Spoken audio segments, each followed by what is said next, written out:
Hi everyone, welcome back to the channel.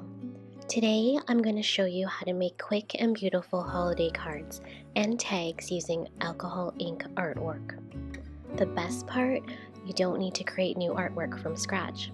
I'll be taking pieces from my own art, cutting them down to fit blank cards, and transforming them into unique, one-of-a-kind holiday cards and tags in just a few simple steps. If you're feeling inspired but don't have any art on hand, don't worry, I've got you covered.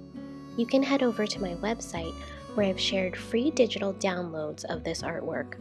You can print these at home and use them to create your own cards and tags. I'll include a link to the free download in the description together with supplies needed to make these cards. So grab your supplies, get cozy, and let's dive into this holiday craft together.